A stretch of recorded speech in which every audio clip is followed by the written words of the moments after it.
Bueno, de toda a documentación depositada no arquivo, pareceme super interesante estes dous expedientes. Por que? Son expedientes donde de alguna maneira está o xermen do actual Concello de Carballo. Estamos falando dun primeiro expediente do ano 1813, importante, un ano despois da aprobación das Cortes de Cádiz, e de un segundo expediente do ano 1820, tamén donde o de 1813 significou o que é a Constitución do Concello, ubicado nese momento en Santiago de Sísamo. O do ano 1820 xa foi a instalación e ubicación no mesmo partido, Santiago de Sísamo. O expediente surde pola obriga de constituir concellos, constituir diputacións provinciais e logo rematar renovando o que serían as Cortes Xerais. Como curiosidade, en estes anos, 1813, é dicir que, Santiago de Sísamo era, por así decirlo, a capital deste partido. Xuntábanse 15 parroquias, algunhas hoxe en día pode chamar a atención porque pertencen a outros concellos como Lemaio, Couso, Verdes, chama a atención, dado que os ubicas en concellos hoxe limítrofes, pero foron alteracións territoriais que remataron por configurar o que sería moito despois o Concello de Carballo. Decir que en estes momentos esta parroquia de Santiago de Sísamo, reunía 15 parroquias e había unha totalidade de 865 vecinos. Esta parroquia correspondíalle pola súa poboación, que era que establecía tanto o que era a composición do Concello como o que aportaría a nivel provincial as eleccións a Cortes. En concreto, esta parroquia correspondíalle un diputado.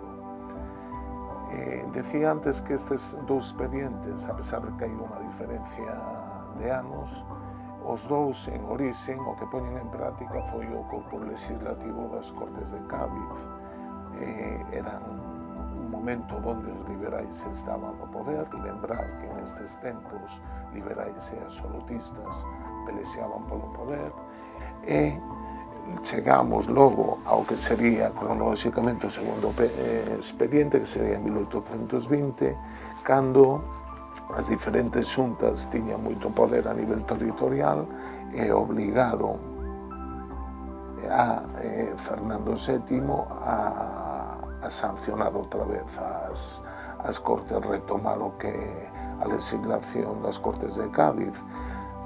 O factor decisivo, claro, foi o famoso pronunciamento de Riego. As dúas coinciden sendo procesos electivos no tempo. Basicamente era a constitución dos concellos e tamén as eleccións a Cortes. Temos en ambos os dous o que sería as instruccións que emanan do rei para os procesos, aclarando que elección e que membros formarían os concellos, como se les irían. Todo o proceso judicial sería, como por así decirlo, as bases do proceso, unha das primeiras bases a nivel da historia do Estado que rexirían ambos proxectos de elección. O trienio liberal, onde se inscribe este segundo expediente, no ano 1820, como di a palabra trienio, perdurou 3 anos, e no ano 1824 o rei Fernando VII derogou o que era a legislación, derogou o poder liberal e instaurou outra vez o absolutismo. En ambos expedientes temos o que serían os oficios das diferentes parroquias que conformaban o partido, donde lle comunican en aquel momento don Javier Moscoso, que era o comisario político a nivel provincial que supervisaba o procedimento. Bueno, pues temos aquí a Jones pone que é o actual Jones, temos aquí, por exemplo, a Ardaña, temos, pois, por exemplo, estamos en Montemayor.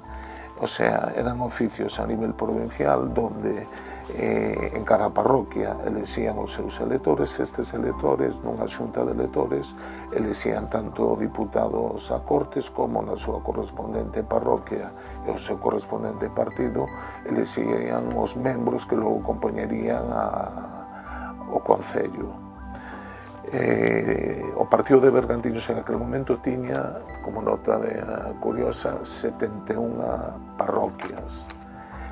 Bueno, pues por exemplo aquí está o que sería todo o proceso de diputados a Cortes, editado pola imprenta Arza no ano 1820, e que marcaba un pouco o que era o proceso. Son primeiras eleccións, pode ser que democráticas, ainda que non se entende como na actualidade non votaban calquera, sino que os vecinos elixían os electores, e logo os electores eran os que tiñan a autonomía para elixir os futuros diputados ou a composición municipal.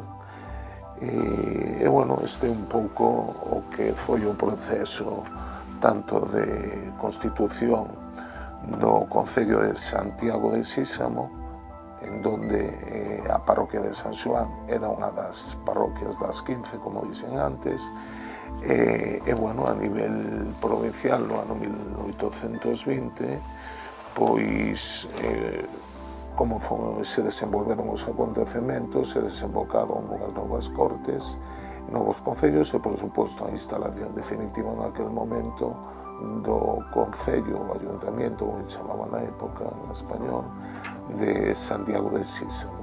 En Santiago de Sísamo, pois en función do número de veciños, en aquel momento 865, elexían un alcalde, elexían 6 regidores, elexían un procurador síndico, porque era o que se correspondía á poboación que en aquel momento estaba relacionada polas respectivas parroquias con dereito a voto na elección de electores, e os electores despois elexían os membros destas dous entidades, tanto diputacións, concellos, e logo despois os diputados para as Cortes Xerais.